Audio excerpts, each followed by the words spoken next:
예, 감사합니다. 지난 시간에는, 제가 이런 말을 했습니다. 도대체, 설교가 학이 뭐냐? 그때 제가 대답하기를, 고린도전서 15장 33절에 나타나 있는 대로, 설교학은, 호밀리아라는 말에서 나왔다. 그랬습니다. 호밀리아라는 말이 뭐냐니까 바로, come together, 혹은 meeting together, 같이 만나다, 이런 뜻을 가지고, 있다고 했습니다. 그래서, 설교라고 하는 것은, 하나님과, 당신의 자녀들을 만나게 해주는 중매쟁의 역할을 하는, 그런 것이 설교학의 본 뜻이라는 의미에서 호밀리아에 대해서 생각을 해 봤는데, 방금 이제 질문하신 바와 마찬가지로 설교 신학에 있어서 제일 중요한 것은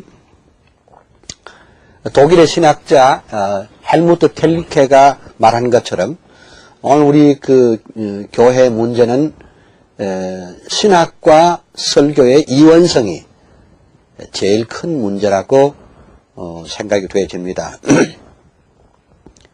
그게 무슨 소린가 하니까 강단의 현장하고 신학교에서의 교육하고 서로가 맞지 않는 겁니다. 신학은 신학대로 계속 가고 또 설교의 현장, 강단의 현장은 목사님들에 따라서 아주 주관적으로 천차만별로 서로 차이가 많은데 문제는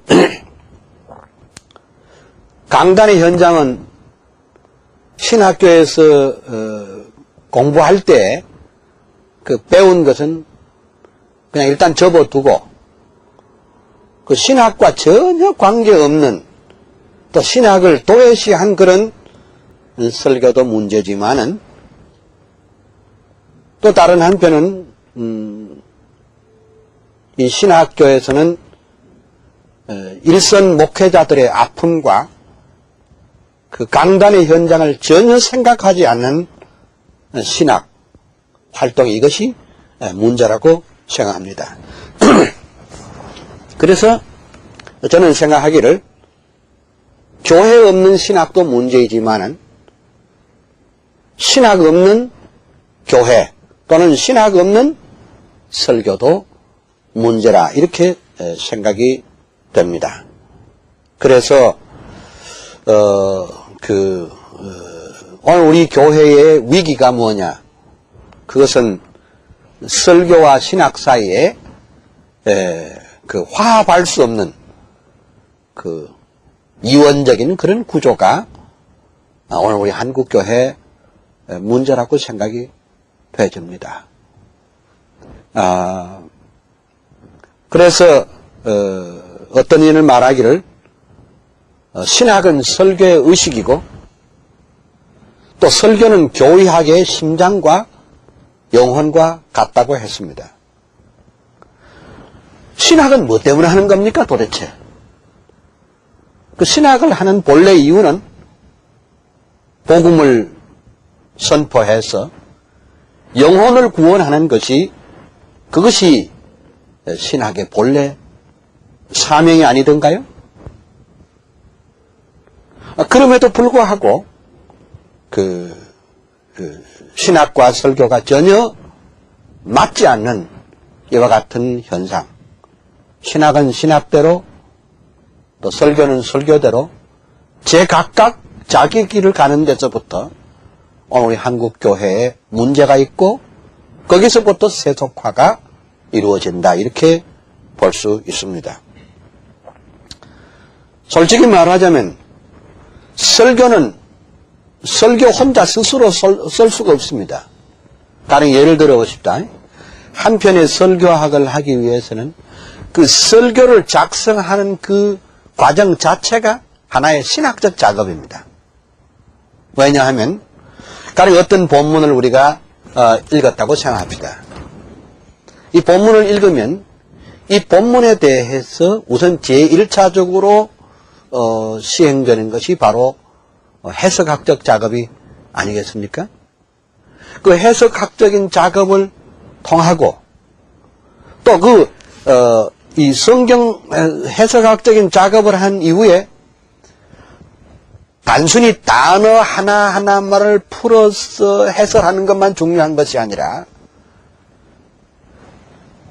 이 본문이 성경 전체의 하나님의 큰 구속사적인 틀 속에 성경신학적인 맥 속에서 이 본문이 가지는 위치가 무엇이고 의미가 무엇이고 그리고 메시지가 무엇인가를 또 발견해야 될 것이고 또 그것만으로 끝나는 것이 아니라 이 설교자는 이 본문을 읽고 전체의 교리적인 교회학적인 이해까지도 해야 될 것입니다.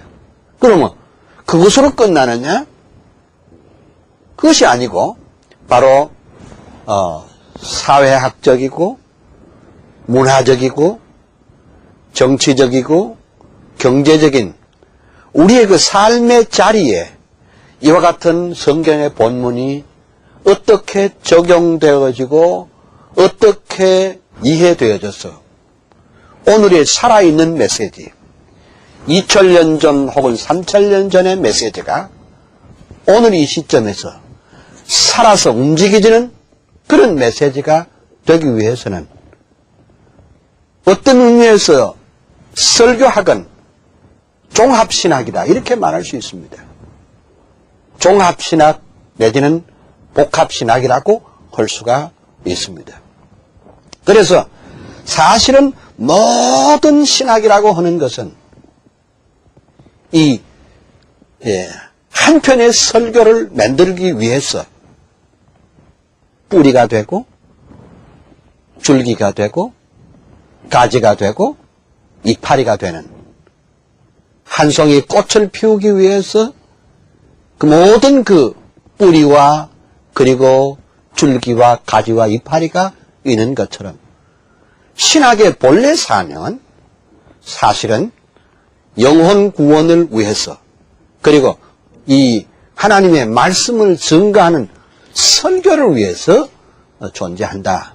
이렇게 볼 수가 있는데 최근의 상황을 보면은 사람들은 신학은 소중히 여기면서도 설교는 누구나 해도 되는 것처럼 또 설교는 신학을 공부 안 하고도 은혜만 받으면 할 수 있다는 이런 가벼운 발상이 오늘 우리 한국 교회를 세속화하게 하는 원인이고 또 신학을 적당히 하고 성경의 진리에 대한 그 확고한 신학적인 체계와 신앙적인 체계 없이 그냥 경험주의에 의해서 자기 중심적인 어떤 체험 중심에만 매달리는 것도 그것도 문제라고 생각이 됩니다. 그래서 미국의 그 실천 신학자 리차드 리스처는 The preaching is the final expression of theology. 설교는 신학의 최종 언어라고 했습니다. 이 말의 뜻은 무엇인가 하니까 설교자가 그가 가진 신학이 어떤 것이냐에 따라서 그의 설교의 그 신학적인 내용이 반드시 표출된다. 이렇게 볼 수가 있습니다. 아까 제가 강조한 말씀 가운데 설교는 신학적 작업이라고 했는데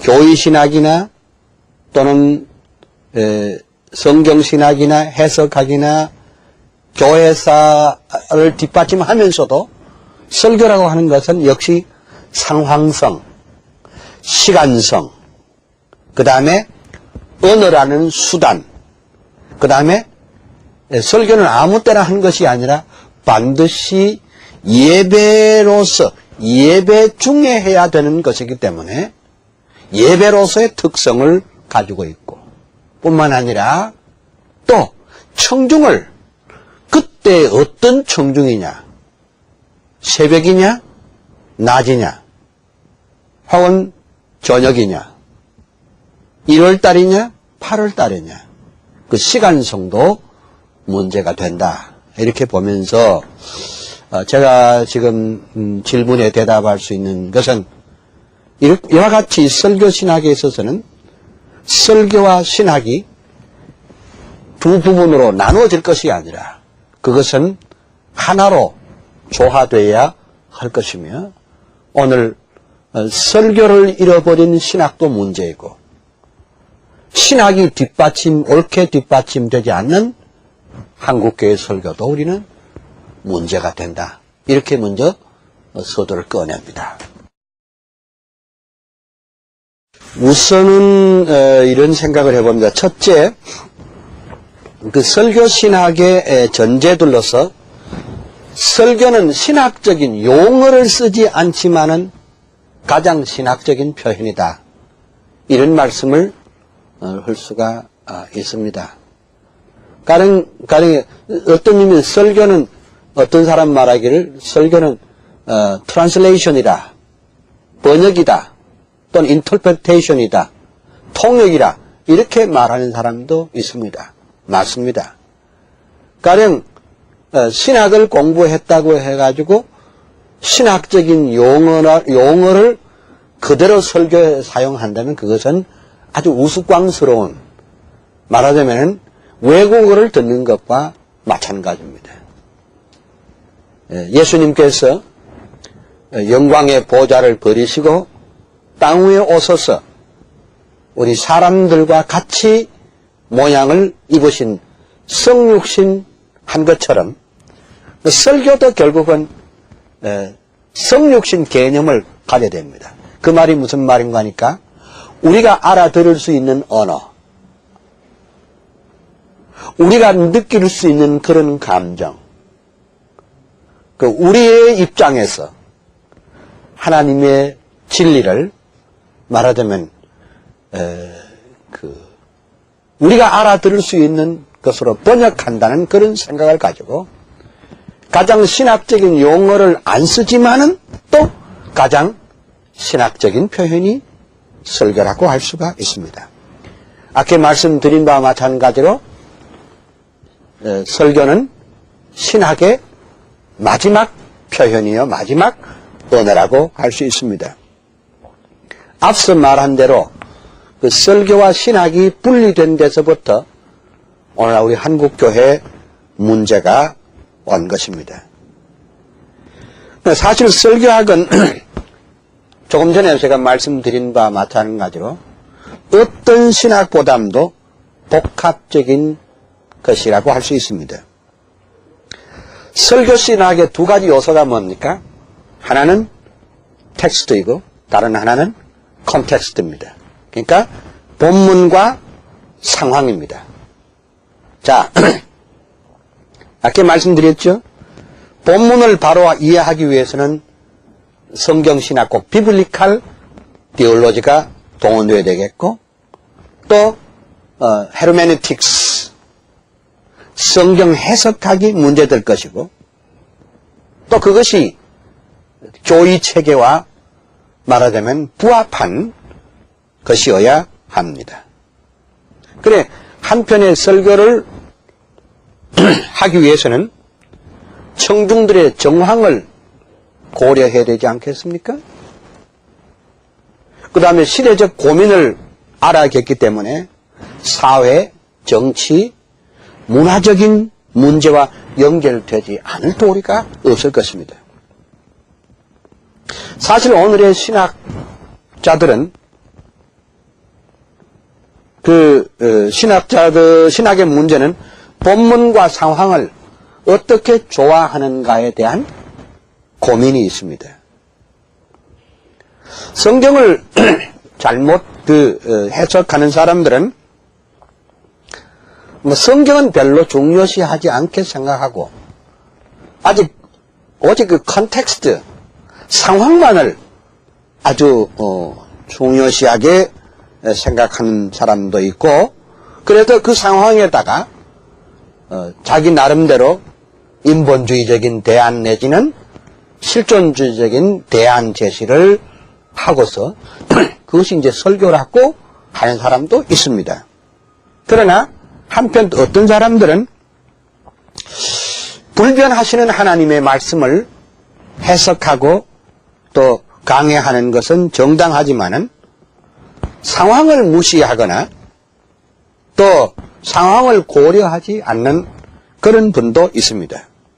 그런데 이 설교의 신학은 본문과 상황을 어떤 형식이든지 연결하지 아니할 수가 없습니다. 유명한 설교자요 신학자인 존 스타트 목사님은 그가 쓴 유명한 책 Between Two Worlds, 우리말로는 현대교회와 설교란 말로 번역되기도 했습니다만은 그 Between Two Worlds, 그러니까 설교라고 하는 것은 두 세계 사이를, 즉 지금부터 2000년 혹은 3000년 그 이상 이전에 쓰여진 하나님의 말씀인과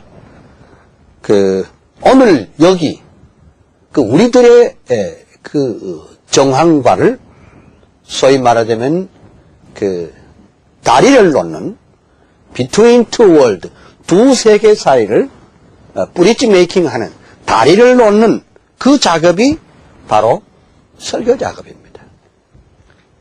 다시 말하자면 then과 now를 연결시키는 작업이요, there와 here를 거기와 여기를 연결하는 작업이 바로 설교라고 할 수가 있습니다. 그렇기 때문에 설교자들은 모두가 다 신학자인 동시에 또한 이 세상을 바로 볼 줄 아는, 말하자면 문화 비평가일 수도 있고 또 세계를 가슴에 품고 그 다음에 그 소외된 자와 함께 가슴앓이를 할 줄 아는 그런 카운셀러가 되어야 될 것이고, 가령 그 높은 산 꼭대기에서 가까이에 있는 시가지를 바라보면서도 더 멀리 있는 먼 산과 그리고 옆에 있는 도시를 바라볼 수 있는 것 같이 그 하나의 퍼스펙티브 아래서 하나의 전망으로 이 then과 now를, there와 here를 동시적으로 볼 줄 아는 아주 예민한 영적인 감각이 열려져 있어야 하는 사람이 바로 설교자다. 그러므로 설교자가 깨어 있으면 교회가 깨어 있습니다. 흔히 요새 많은 교회들이 평신도를 깨우자는 평신도 운동이 있습니다. 그것은 정말로 훌륭한 일입니다. 그러나 평신도만 깨고 설교자가 잠자면 어떡합니까? 그러니까 중요한 것은 평신도보다도 우선 설교자가 깨어 있어야 됩니다. 설교자가 깨어 있다는 말은 무슨 뜻인가 하니까 바로 성경의 세계에 대한 영적인 하나님의 말씀에 대한 예민한 감각을 가질 뿐 아니라 오늘의 이 좌절과 또 낙심과 또 말로 다 할 수 없는 이 곤고한 가운데는 오늘의 상황을 바로 이해할 수 있는 예민한 그런 감각을 동시적으로 가져야 할 줄로 아는 것입니다. 그래서 예수님은 이제 우리가 보면 예수님의 말씀 가운데 씨 뿌리는 비유 있죠? 예수님의 그 말씀의 그 요지가 뭔가 하니까 씨가 얼마나 중요합니까? 그러나 씨 못지않게 중요한 것이 뭔가 하니까 토양도 중요하다고 그랬습니다. 가시덤불, 또 길가, 돌짝밭, 그리고 옥토와 그렇게 이제 말씀을 했는데, 저는 이것을 우리 설교학적으로 보면은 복음의 그 자체는 가장 중요합니다. 그러나 그 복음이 자체가 중요하지만은 우리 설교학적으로 보면은 그 복음을 받는 그 마음밭이 얼마나 중요한가를 말해주고 있습니다. 즉 예수님은 상황 이해, 청중 이해를 말씀하고 있습니다. 씨앗은 곧 하나님의 말씀이고 그것은 바로 천국의 복음입니다. 여기 땅은 인간의 마음을 가르칩니다. 인간의 마음의 토양. 만약 그 씨가 돌밭이나 가시밭이나 혹은 길가에 뿌려진다면 열매를 맺을 수 없지만은 좋은 땅에 떨어질 때 30, 60, 100배의 열매를 맺힌다고 했습니다. 예수님의 설교의 이 비유는 설교신학 정립에 아주 좋은 예가 되지 않을까 그런 생각을 해봅니다. 씨만을 다루는 신학이 이론신학이라면 씨와 토양을 동시에 다루는 것이 바로 실천신학이야. 그것이 설교신학이라 이렇게 말을 해도 좋겠습니다.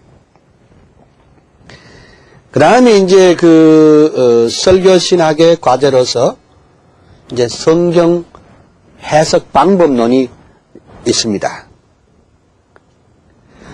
성경의 그 캐리그마를 해석할 때 그 사람이 어떤 방법을 쓰느냐, 가령 예를 들면 실존적인 해석 방법을 쓰느냐, 아니면 무슨 비판적인 해석 방법을 쓰느냐, 아니면 성경신학적인 방법이나 혹은 구속사적인 해석 방법을 쓰느냐에 따라서 그 사람의 설교 방법은 엄청나게 달라진다는 것입니다. 앞서도 제가 말씀을 드렸지만은 사실 설교는 성경 해석에서부터 출발합니다. 그렇지 않겠어요? 성경 해석 없이 어떻게 설교가 됩니까? 가령 I think that so and so 이렇게 말하는 그것은 설교가 아닙니다. 어젯밤에 내가 꿈에 뭘 봤다. 나는 이런 체험을 했기 때문에 여러분도 이런 체험을 하십시오. 라는 것을 우리는 설교라고 보지 않습니다. 그러므로 우리가 확실히 말씀해 두어야 될 것은 설교와 간증은 아주 다릅니다. 간증도 소중합니다. 그러나 간증은 간증이어야 하고 설교는 설교여야 할 것입니다. 설교는 성경을 자세히 풀어서 설명하지 못할 때 그 기능을 잃어버리게 되는 것입니다.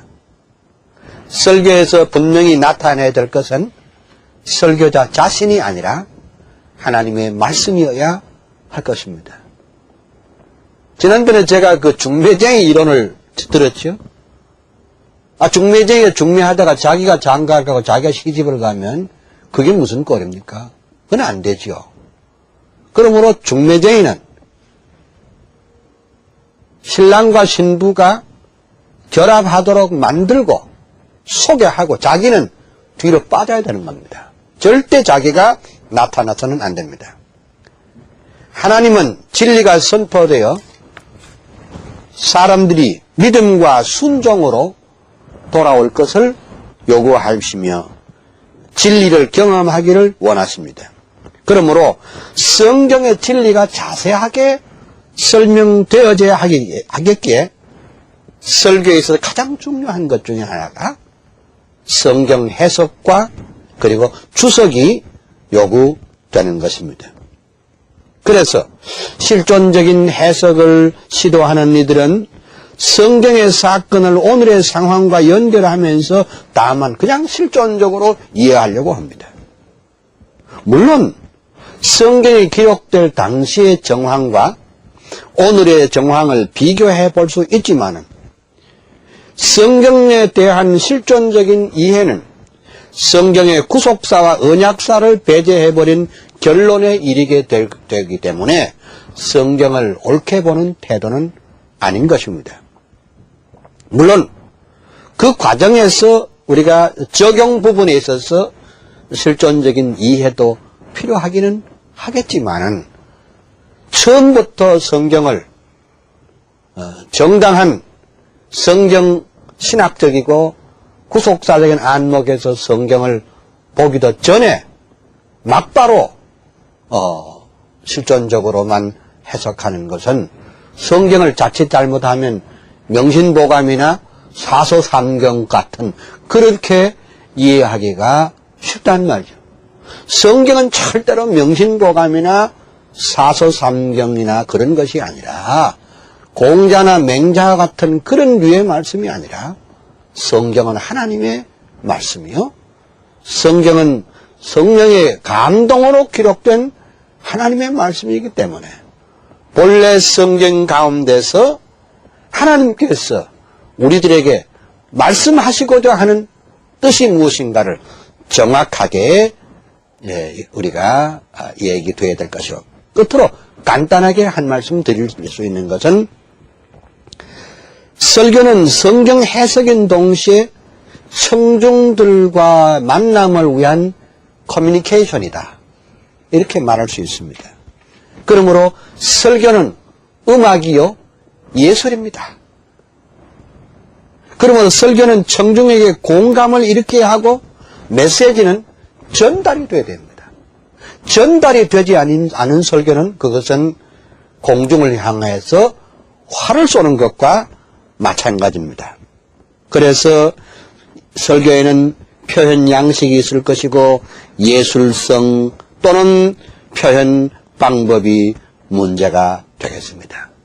바로 이런 것이 설교 신학의 오늘 제가 말씀드린 이것이 설교학에서 중요하게 다루어지는 몇 가지 예라고 볼 수가 있습니다. 대단히 감사합니다.